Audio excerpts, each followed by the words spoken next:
All right. Technically take two, which is kind of annoying me, but that's okay because that means that take one didn't need to be out in the world. That's all right. It is weekly vlog time, y'all. And I had to get a little creative about when I did the vlog, because my younger stepson is here, which means that the house is less private than when my teenage stepson is here. When my teenage stepson is here, he be out the way. He don't be bothered. My younger stepson is about 9 years old, so he still comes and knocks on the door and need things, etc. And right now my partner is gone. He ran to go do some other stuff, job interviews, etc., etc. And I want to quickly get this out before either little man comes knocking on the door or big man come in the house and I really don't have the space to speak. This week's word is accountability. I'm glad that I did a second take because the first time I didn't remember if it was accountability. It was a lot going on. I should have kept the blooper, but I'm working on it. Anyways, this week's word is accountability. Because I look at a lot of my videos and a lot of my videos are giving like victim, right? It's like, I miss these people. I'm such a good person. I'm a single woman who's taking care of my man and his kids, and I just need somebody to love me. I'm not no fucking angel.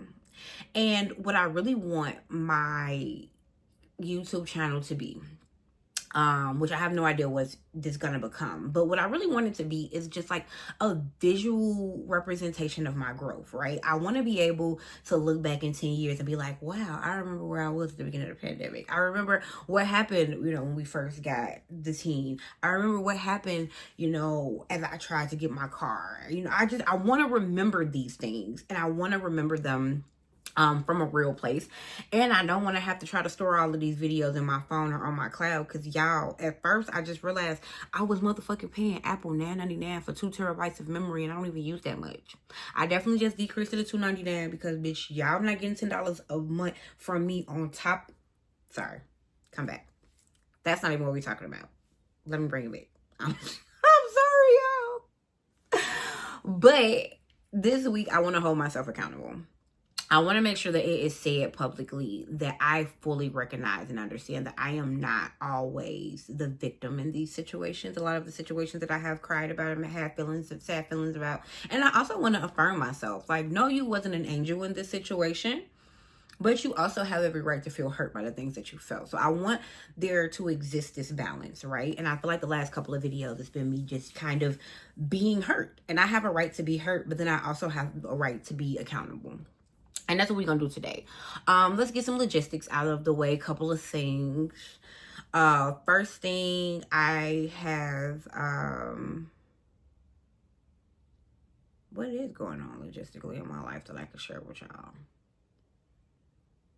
Oh, that's it. I told y'all about my issue with the IRS. That's actually getting fixed. What's crazy is my best friend, who I also was playing victim on here, being angry about the fact that like he couldn't help me and he wasn't able to, kind of pick up the ball. And then he asked me like, what do I need? I need any help with it moving forward. And I was like, no. Fuck it, don't touch it. I'm grateful that like he's been around me enough that he's like, let me just ask her to be sure. And so he kind of like peeked around the corner of my attitude and was like, hey, if I have a way to kind of fix this issue with your taxes, do you want help still? Or are you just want me to leave my hands off of it? I'm like, boy, if you can help me, help me. And so he's helping me again, which, fingers crossed, it will not only result in me not owing the IRS, but it will also result in me getting some money back. And that money back could get me closer to having my car. Because y'all, the biggest fucking frustration of my life right now, and I can't get up and move when I want to. I hate that. I hate that. My mother has been to the hospital 2 or 3 times in the last 30 days. And I haven't been able to look at her in her face and make sure she's okay afterwards. And that fucking upsets me. Whoo, I'm not gonna cry today. That upsets me a lot because I love my mother. If you know me, you know I love my mother. And so I am gunning hard right now to just get a pair of wheels that are mine. That's another thing. Is my partner, he keeps going, wait until, I get where I want to be. I want to be able to help you get a car. I don't want him to help me get a car. Because I don't want it to be our car. Like, I know he sees his Audi as like our car. No, that's your car. You bought it. I helped buy it. Cool. but that's your car. And I don't mind you helping buy him, but whatever I get is going to be my car. And I'm hearing him constantly like try to pick the kind of car. I'm seeing him like, we could just get you. No, no, no, no, no, no, no, no. You be quiet. And so I'm hoping that this tax situation results in a couple $100 or even closer to like $1,000. That'll help me feel a lot more secure in getting the car and me being the higher payer on the car, so I can let him know like, no, I don't want you to put your hand in this. Like I want to do it. But anywho's, so logistically, the only thing that's going on right now, we're about to shut down Ganelle's Crafts, which is my crochet company for the summer. I close on my brother-in-law Fred's birthday, which is this Friday, and then I open back up on my Auntie Maria's birthday, which is August 30th. I make my open and close seasons around my business around the family's birthdays. Number one, because I never forget my family birthdays to as much as I can. And then number two, I feel like it really goes really great with the cheeky family version of the business. And then also just like I need time away from people, and I need time away from like having to promote that business. Like I want to be able to just promote my content and myself and my brand during the summer. And then when the fall comes back, I'll go back to doing both, kind of giving myself a little bit of a break. But to hold myself accountable for the things that I have done in life, I feel is really important, and I want to do it today on this camera. Look at that eye, just ready to close. Get it together. I want to do it today on this camera. I am going to name the things that I am that I know are not the best. And then I am going to hold myself accountable for them. And then I am going to affirm myself because that's the type of person that I am, and that is the type of healing that I deserve. And then I'm going to wrap us up. So some of the things that are very true about me that I need to hold myself accountable about: I am passive aggressive. I am an antagonizer, but I am a silent antagonizer. I will know you're upset with me and know that you're not going to say anything to me about being upset with me, and I'll just keep being around you. I've done this to so many friends of mine. I've known a friend of mine had a problem with me that I could have just asked what's going on and got the situation fixed. But because I felt like you need to speak up, or I felt like you're not going to speak up, so I'm not going to do nothing. And I know you mad at me, so I'm going to keep on bothering you. I'm about to love bomb the shit out of you. I'm about to be all up on your social media, telling you how great I think you are, all of this shit, because I know inside you mad at me and you're not going to speak on it. That's wrong. That's wrong. But that's what I do. I'm a spoiled brat. Because I am a spoiled brat, I am selfish. That selfishness, it sometimes makes me unfair to people. I am a liar. I will tell somebody that I'm about to do something, knowing that I'm not about to do it, instead of just not doing it. I'm insensitive. I'm insensitive to things that I don't think affect me, and that's unfair. That's unfair to me. That's unfair to other people. That's unfair to the world, in my opinion. I can't think of anything else, but those are some pretty big rocks, so let's talk about them. My passive aggressiveness is basically, I feel like if I tell a person that something is wrong with me, that all they gonna do is either bullshit me or what we call gaslight me, and I don't like it. And so because I don't like it, I choose to just shut down and stop talking to people, when in reality I should be communicating what I feel, or I should be getting out of people's way. I kind of gave an example of the second one. Because I'm passive aggressive, I attract a lot of passive aggressive people. So I've had friends who I know have a problem with me, and instead of me just being like, hey, let's just get this problem resolved, I will be like, nope, I'm not gonna get the problem resolved, and I'm gonna keep on being around that person. Hey girl, how you doing, girl? Good morning, how you doing? Hey. And I know you pissed off at me. That's not fair. My spoiled brat and my selfishness, they go hand in hand. I feel like they are a result of my upbringing, but they are still things that I hold myself accountable for on a day-to-day basis, because it's difficult to be a woman who is selfish and then try to help a person raise children, because selfishness and child rearing should not be near each other, but it is a lot near each other for a lot of people, and a lot of people who biologically had kids, so I give myself grace. And my lying, I'll be honest, my lying I stopped doing just because my memory is really bad.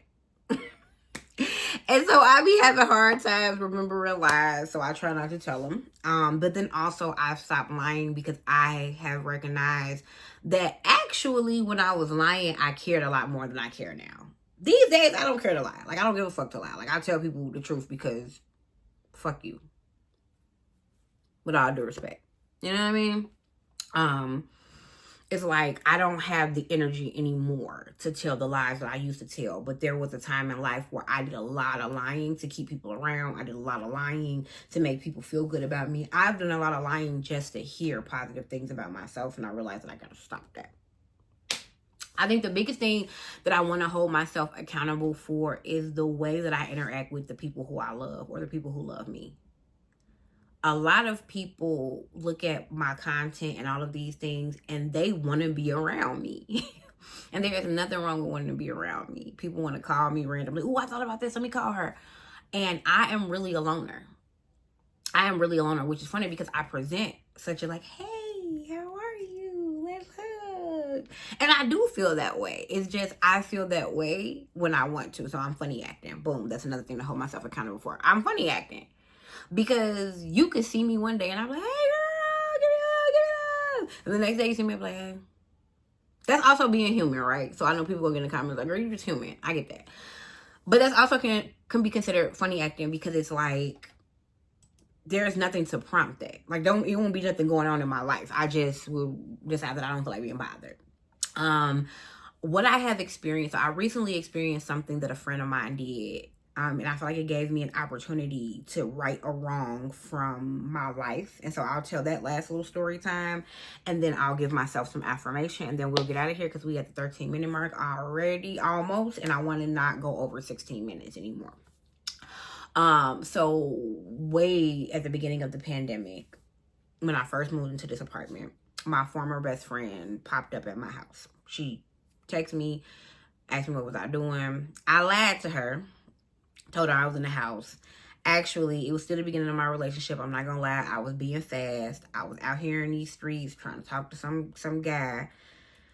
Cause me and my man, our relationship wasn't, in my opinion, our relationship wasn't solidified yet. And so I was still kind of in these streets. But I realized that my relationship was worth it because I was about to go see this guy and I realized like, this is shitty, this is wrong, this is weird. And this girl at my house also. So I was like, you know me, I'm a girl who believes in signs. So I'm like, she just showed up at my house. People usually don't do no pop-ups on me. Let's go back. And I never tried to step out of my relationship ever again. But the reality of the situation was I was about to go see somebody and I was about to go give me some dick. But anywho's, my friend, she knocked on the door. I wasn't at the house. I told her like, go away, whatever. I'll see you later, whatever. I told her like, yeah, I'm actually not at the house. I just didn't know that you were coming to the house, that you asked me. I don't like to tell people. I don't know. It was weird. And that was when I realized like, you got to stop getting caught up in lies. You got to stop telling lies, whatever.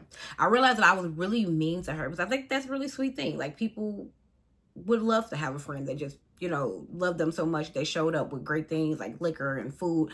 And another one of my friends did that this Sunday. She just wanted to like, she was, I guess, in the neighborhood driving past my house. I was like, hey, I thought about you. I really wanted to give you a hug. And I didn't answer the phone for her because I was on the phone with my mom. I texted her and told her like, hey, I'm talking to my mom. Me and her, we're going to be talking for a while. So I'll just talk to you later. And then I never called her back. And then so the other day I texted her and I told her like, I'm so sorry. Like, I apologize to you for not calling you back or whatever. I apologize for not making you feel like the love that you gave me was reciprocated. And she was like, I needed to hear that. Thank you. And me and her are cool. I said all of that to say like, that was for me righting a wrong because I didn't do that with my best friend. After I turned her away, I really was kind of just like, ugh, I can't believe you showed up at my house. And I don't recognize what that makes people feel. How are you this open arms, Auntie Harley, let's be happy, let's love each other person, but people don't feel safe coming in your space doing it. Now, I'm be real. I don't like pop-ups. So I had to tell her, like, even though I don't want you to feel bad, never ever pop up on me. Especially now. I have a family. I got a man.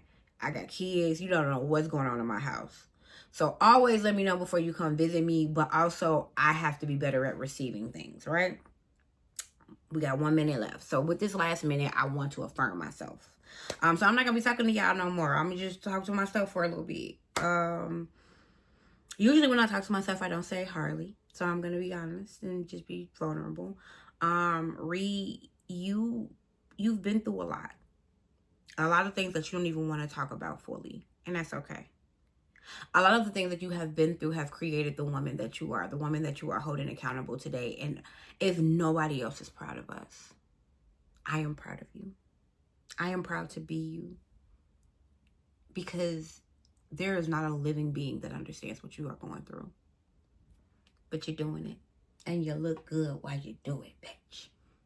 We have made it to our 16-minute mark, and I don't want to go over that time. I love you guys down. Make sure you like, comment, and subscribe so more people can get to see this healing, so I can get more folks around. I love y'all down. I will see y'all next week.